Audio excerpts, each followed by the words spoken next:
Let's go.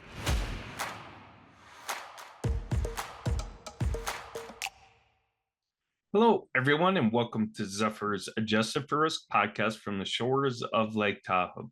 As we know, changing demographics has altered the way financial advisors try and connect with current clients and prospects. Well, it's also impacting the advisory businesses as they plan for the future. Well, today I have the perfect guest on to talk about some of the trends in the RIA space, particularly and M&A. But first, today's episode is sponsored by the award-winning Zephyr, which helps investment professionals make more informed investment decisions on behalf of their clients. I am honored and excited to welcome Scott Danner. Scott is the head of Legacy Division at Steward Partners. Scott, thank you so much for coming on this show. It's an honor and privilege to have you on. Can you please just start by telling us a little bit more about yourself and Steward Partners? Sure. First of all, thank you so much for hosting this show and continuing to be a voice for financial advisors in the industry. This is great, and I'm honored to be here. So thank you for that.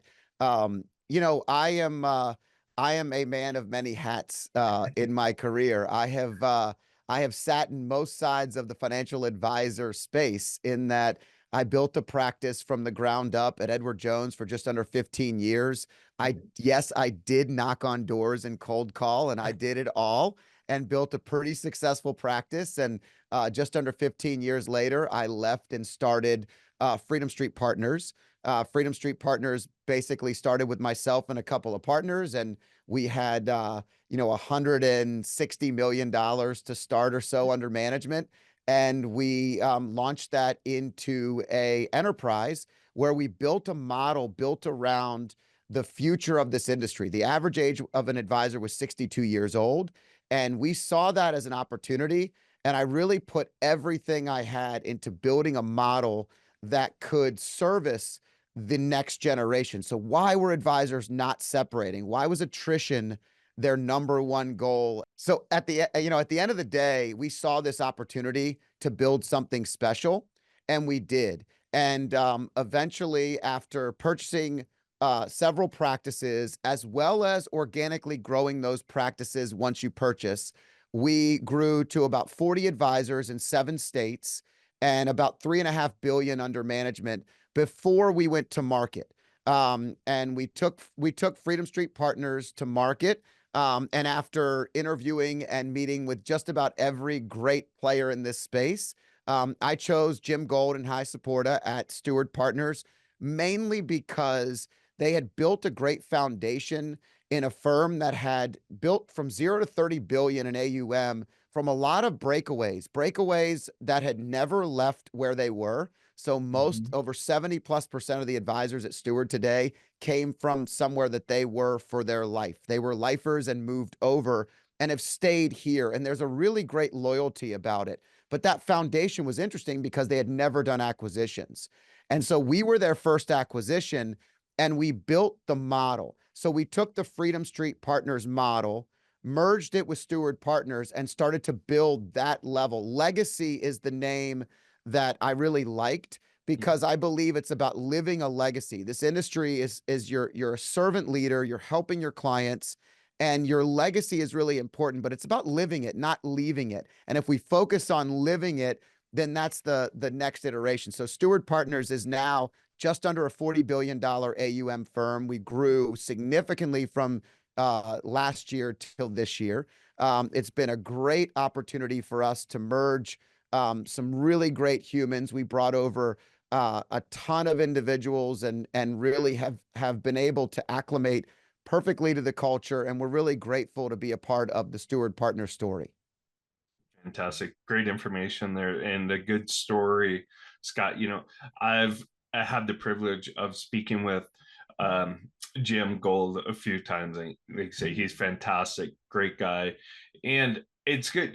So you really understand years ago, the importance of how advisors are aging and how they, connect that aging demographic to now what's going to happen when they retire, right? How are they going to transition their business to the younger generation? Like, are they bringing a younger advisor on to mentor them? Are they selling it? So many dynamics there, and you really understand it because you've lived it, you've worked it.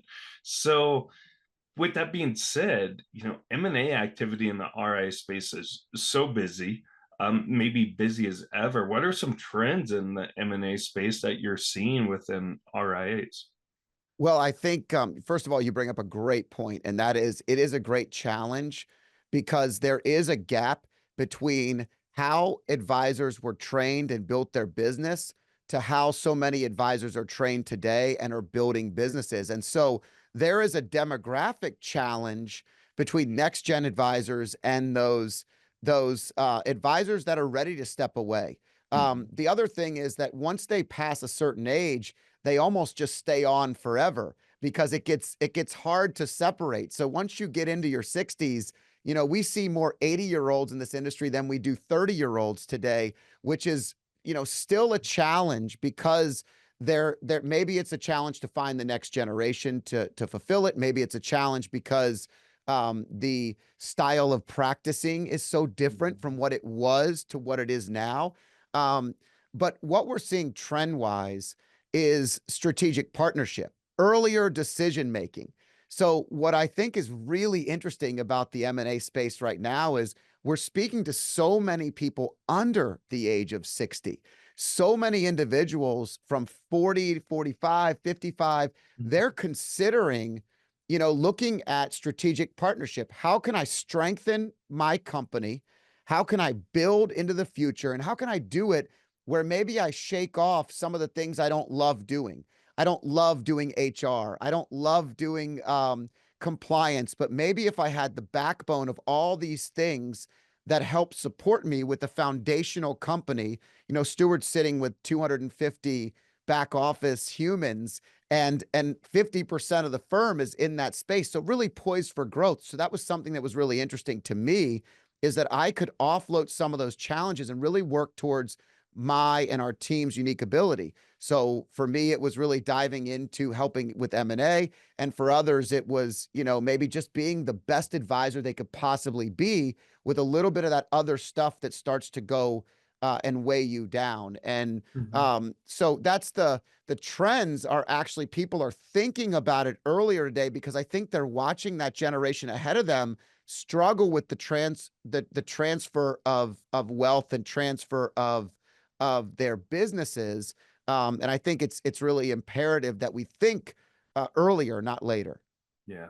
Yeah. And it's a process too, right? And I would think, I've talked to, like I said, Jim and others about this, I have this conversation, and what is in the best interest of the client, right? It can't just be you looking at the biggest dollar sign, biggest check.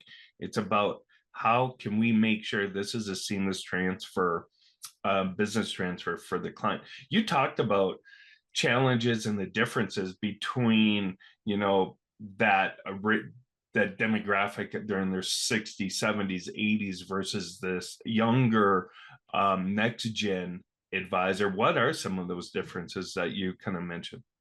Well, I think everybody knows that if you were in this business in pre 2000s, you had a sales mentality. There was a Mm. selling mentality. People also didn't have every second news.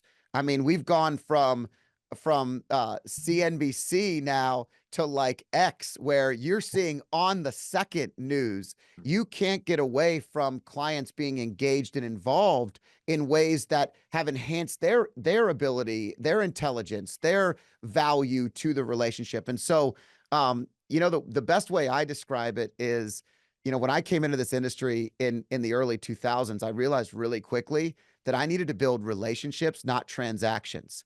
And I feel like so much of the industry was transaction based for so long that today, if you're not building relationships, it's why the RIAs are taking off. It's really about that client depth of relationship, understanding every aspect holistically of the client. And I also think there's a little bit of a generational gap. You have to remember, we I have a friend who was a PhD in economics and studied generations. And, when you look at baby boomers, this is the first time, Gen X is smaller than the baby boomer generation by a significant amount, but millennials now outnumber baby boomers. So the millennial generation is now turning 40, and they're just a different demographic. And so we have to think past, where we are today. Maybe Gen X in the office does things differently than millennials, but everybody's coming together now and creating a different dynamic in the office. And so the things that were important to people are less important. Work-life balance is really important to the generation today. Yeah. Maternity, paternity leave. These are all things that you hear talked about that were not talked about in the wirehouses in the 80s and 90s. And so, I think there's just a demographic shift, and it's a great question, but I'm really excited to see the worlds come together and really help. I think COVID was a horrible thing and a challenge, but one of the benefits is we're doing a Zoom right now and connecting face to face. And so many older clients actually got comfortable with this. And so if we're putting the clients first, so many new things are actually innovative and dynamic for them.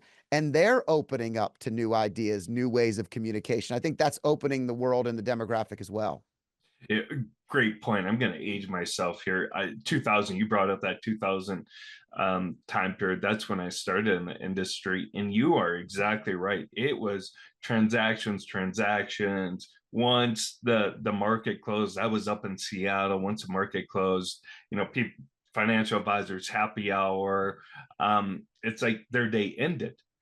But now it's just so completely different. And we talk about demographics, but I also think the great financial crisis kind of rethought our mindset too. It's not just about buying stocks. It's about, let's get back to investing in goals and, your objectives and stuff like that, long-term goals versus just buying and selling and transactions. And personally, I think this has all been good for the markets, and good for clients. And been a good transition.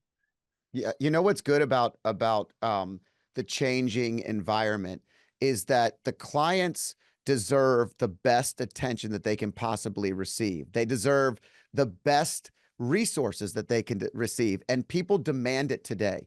And anytime relationships become more valuable, it's going to be a better thing for whoever you're serving.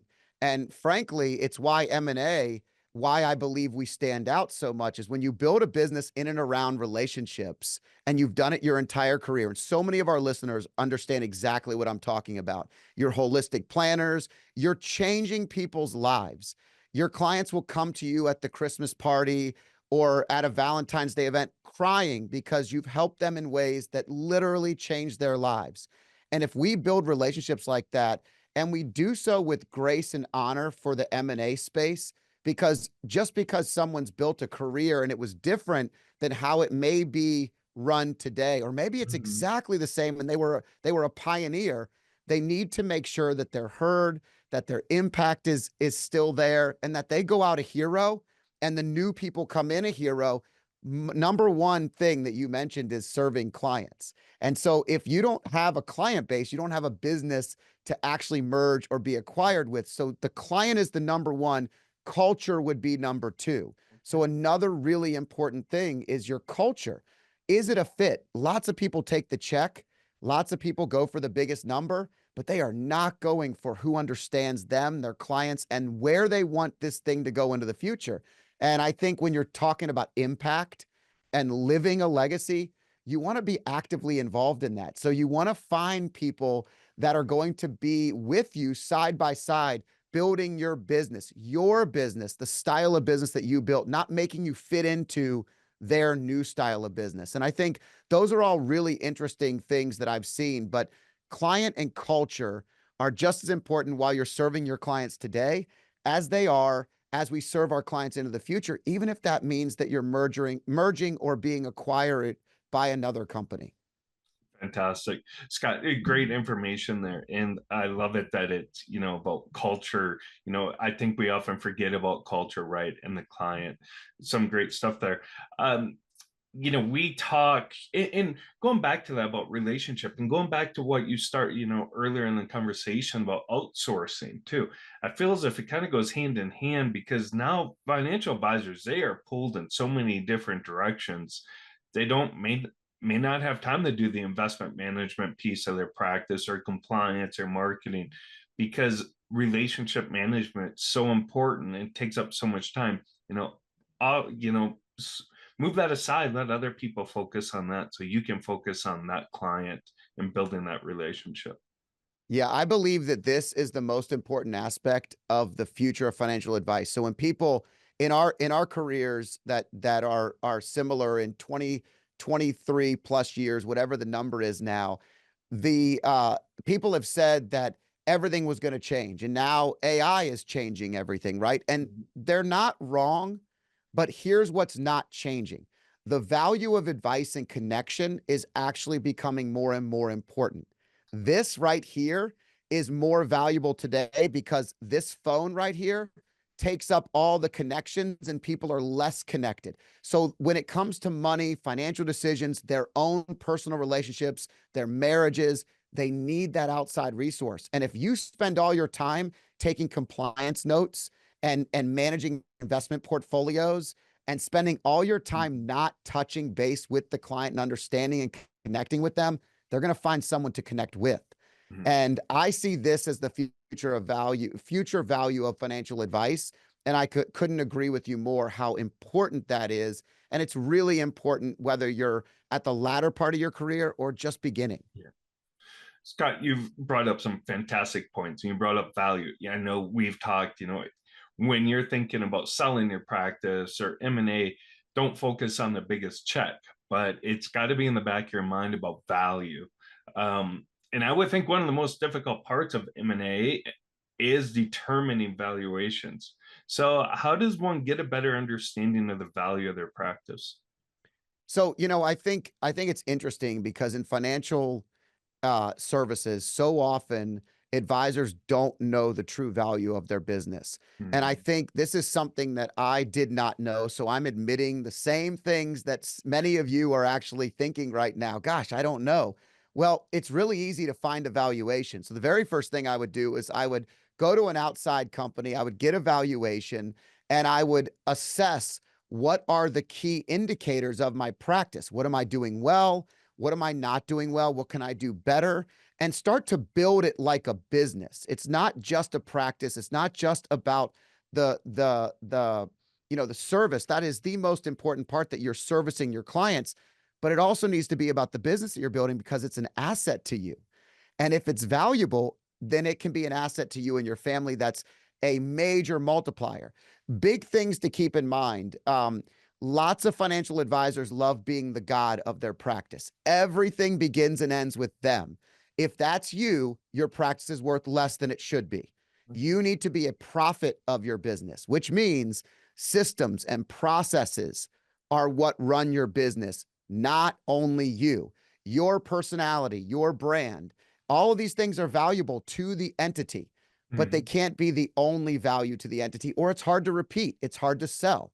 So, I've gone into a lot of practices and somebody thinks it's so valuable, and it may be, but the challenge is without you, all of a sudden it's so much less valuable. And at some point in time, there may not be you there. So, we do see a lot of advisors selling and staying.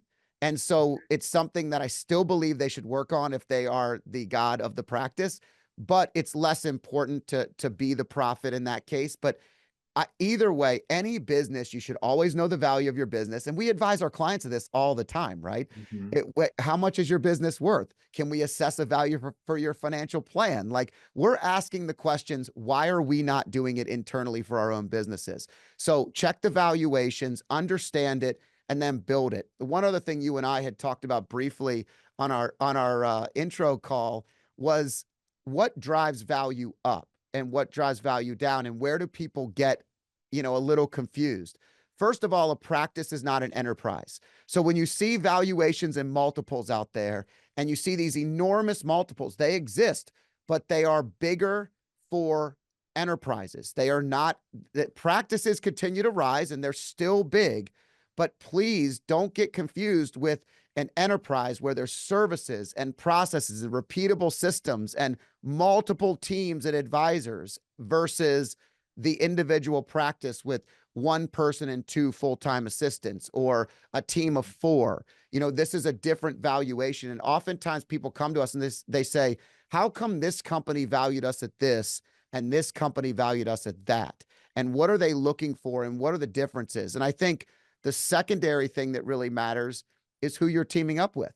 You know, we obviously carried a very significant value at Freedom Street Partners because we were going to come and seed growth at an exponential rate at Steward Partners. Jim saw it, I saw it, Hi saw it, the family office partners who were in our meetings saw it. We were building something great together. And so, you know, what are you bringing to the table? It's just like any relationship. Are you giving more than you're taking? If we're giving more than we're taking, value is going to accelerate. Great teams, great culture are also really great value indicators. I've seen some unbelievable practice. We brought over a team this year, and Mainstay, and they are out in New Jersey, and they are just, the culture of this team is so amazing. How could anybody not want to work with teams like this? Like that's the kind of thing you have to think about. You know, we brought about culture quite a bit. How does one build culture? Right? You know, it's doesn't just because you have, and we talk about team sports, you know, culture is so important. How do you build culture within a financial planning practice? Does it just happen? Do you have to figure out what type of culture you want? Where's it start? Well, culture's always been really important to me because, again, I'm a relationship person. Mhm. So culture to me starts with actually caring about the humans that you're serving. And it's not just the clients you serve every day, but it's the very people that serve you every day.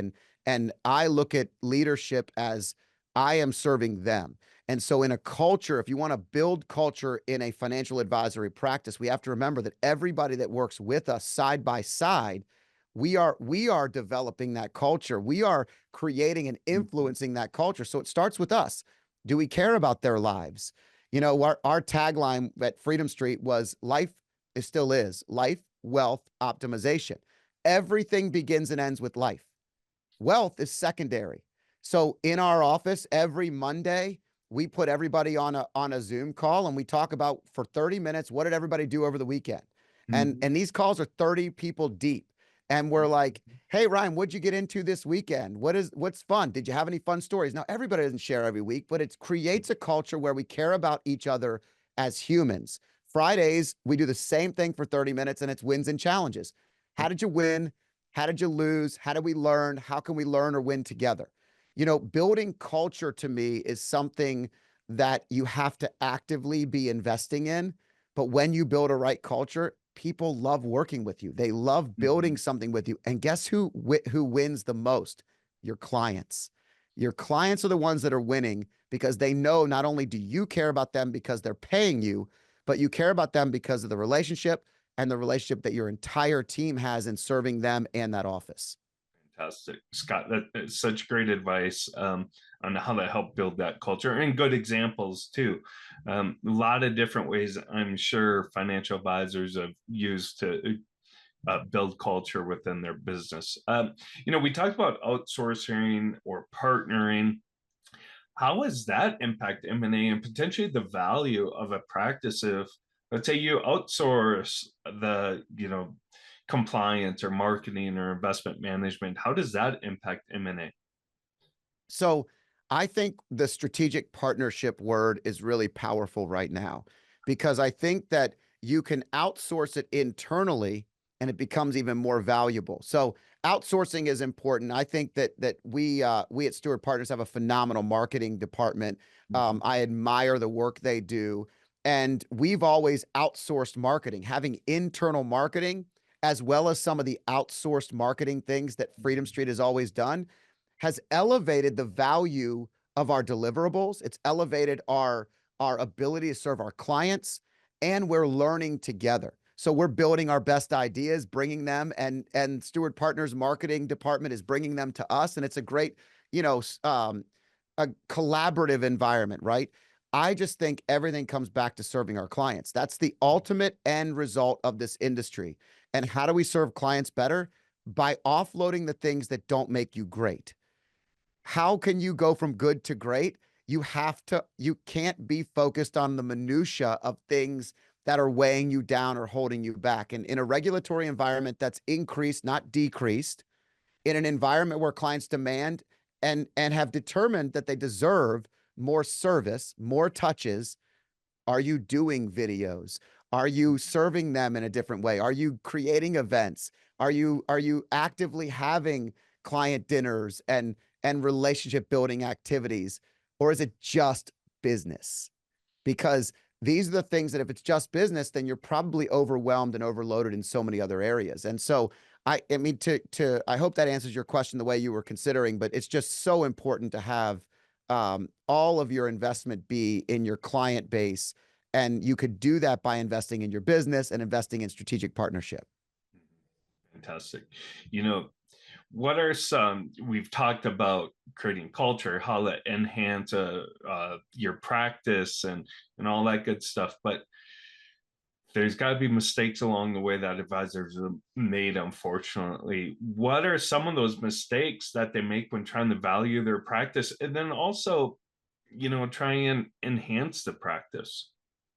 Yeah, I think it's like anything else. I'm 46 years old, and if you ask my sons who are 18 and 15, they will still tell you that I think I can beat them in a sprint or a race. Now, occasionally I may win when we're in a very a quick moment or something, but for the most part, I'm overvaluing my abilities. And that is a major mistake that all people do.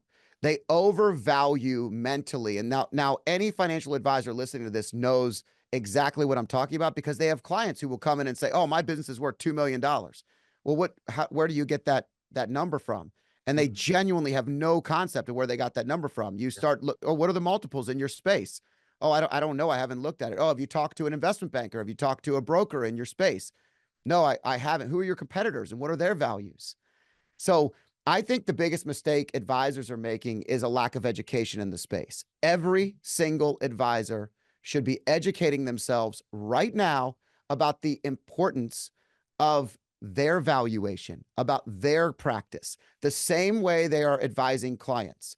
I've had lots of conversations with advisors who are amazing and have advised their clients through some of the biggest deals of their careers and their lives and have done so with grace and diligence and success, but they're not doing the same thing for their own practice.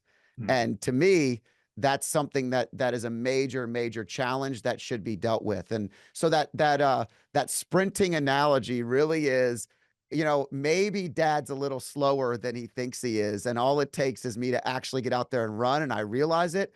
And my value on the soccer field has decreased over the years in a dramatic way, not increased. I love that.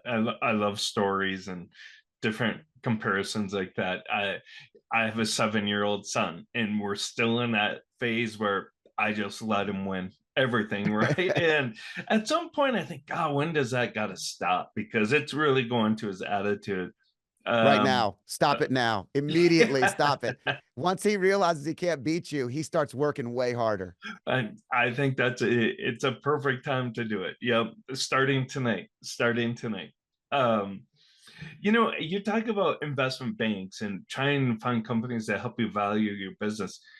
Where does a financial advisor go? Are there firms out there that specialize in advisory practices, investment banks? Where do they go? Where do they start? Yeah, I mean, there are so many. Okay. I worked with a company called STS. I've had the pleasure of doing work with DeVoe. There are lots of consultants. There's so many people out there that are doing great work. And I could go on, and I work with so many of them that I'd have to sit here for another 10 minutes and list them, because there are so many great people. What I would say is, if you start to educate yourself and you get a valuation, what'll happen is it will open your mind to start looking at different companies that are doing it. who do you feel comfortable trusting to give you that valuation? And remember, a valuation is simply something that's giving you an estimate of the going market rate of your practice. A lot of firms will offer them internally, and while they're not perfect, they are interesting enough to kind of start you off in the right space. We have seen a lot of firms that will internally maybe undervalue a little bit because they want to see you stay. And they don't want you to think it's too good on the open market, but it really is much better on the open market for the most part. So I would say that there's lots of companies out there that are doing this. There's even conferences that I've had the pleasure at speaking at, and almost every major conference that you go to, M&A is a topic. So take the time, even though it doesn't matter to you. Maybe you're 30 years old and you're not thinking of that, but you built a practice the last 5 to 7 years, and you're doing $1 million of production, and you have a valuable practice. You know you're building something great. Go spend some time learning about something you're not ready to learn about, because you are ready. This is the future of our industry. There are so many people that have not gone through this yet. There's still a major opportunity, and how you do that and how you actually help the next generation transition those clients with grace is going to be a better fit for the client. It's going to be a better fit for your practices, and it's going to make our industry really look great into the future, not negatively. Yeah, Scott, great point. And you brought it up earlier. Start doing it sooner than later, right? Like you say, you might only be 30 and you think you've got many years, but what if something in life changes where, you know what, maybe you do need to sell a practice. You don't want to be caught flat-footed and all of a sudden have to do the valuations within a month or a couple months, and, know your valuation. Start that process now. So when that time does come, you have no idea when it is, you're prepared. Especially with your children. You know how many people are interested in bringing their kids into this industry, and the kids will and can never afford your business? So the Mhm. reality is, if you don't know what it's worth and you're just handing it to your children, you're impacting your other children. You're impacting your life with your spouse.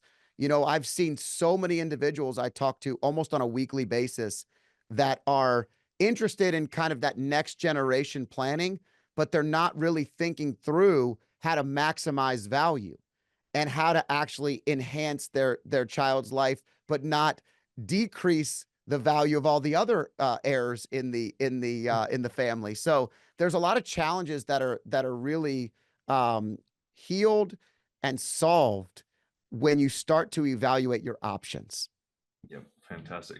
Scott, such a fun conversation. Real quick, got a few minutes left. Whenever I have time, I like to ask for, end on a fun note. Not that this conversation wasn't fun, but fun story, interesting thing that you've seen recently, kid related. It could be, in markets, out of market, sport, whatever you find interesting that you like to share. Well, I mean, I'm life is the most important thing to me. So, for me, family is the fun part. Mhm. And I have 2 sons, and I've been married for 23 years. My boys are one's a Division 1 soccer player and is in his first year at college, and the other plays for an academy for Major League Soccer and moved away at 14. So my wife and I are empty nesters, and so the fun story is they just both went back, and I am both like devastated and also excited at the same time, which, if you're an empty nester, you probably understand this. Like, it was so awesome to have them in the house, the energy, all their friends coming over, the constant food that was being created by my wife. We watched football together. We watched soccer games. We played soccer. I realized I'm much slower than I thought I was, like I talked about earlier. I think life is why we do this. I think anytime we forget that our career is a great thing, but the older I get, a lot of people say, you were 45 when you sold your company and were acquired. And I say I was just beginning. But at the Mhm. end of the day, what I did was I created an opportunity for my children that doesn't have to be just in this space. Yeah. That's the other thing. I chose this individual industry because I loved it and it was good to me. But I also like to build something with my boys. So that's something we were talking about this past week. As we dropped them both off, We were Mhm. really building ideas and talking about businesses. And that's fun for me, just having them around. So, little life story for you. I love it. I love it. That's a great story. And I'm a big family person too. So fantastic. Scott, thank you so much for coming on the show. It was, like I said, an honor and privilege, and such great information you shared that I think our audience is going to love also. I learned a lot. I'm sure they will. It was an honor. Where can our audience get more information about Steward Partners? And also, you're a podcast host, the High Performance Life podcast. Yeah, so I'll end with Stewart, start with the High Performance Life podcast because it's really easy. Life stands for the four components of life: love, impact, faith, and energy. The those are the areas that I've used in my life to focus my decision making, to stay as close to balance as I can, although we're always imbalanced. And my podcast interviews some amazing people in relationships, health, medicine, you name it. We talk about it. And the Steward Partners, stewardpartners.com. I Okay. think following us on LinkedIn, following us on social media, we're really doing some fun stuff, and everybody's taking a look at us right now. It's a really good time to be following and just watching Steward Partners, and I'm really excited about the trajectory of our company. So find us on all social media platforms. Go to our website, check it out, and any way we could educate you, we'd love to help. Fantastic, Scott. Thank you so much for listening to this episode of Zephyr's Adjusted for Risk podcast. You can watch all of our other episodes on the Zephyr YouTube channel. Lastly, please give us a follow on the Zephyr LinkedIn page to learn more about Zephyr and content that we produce. Thank you and have a great rest of your week.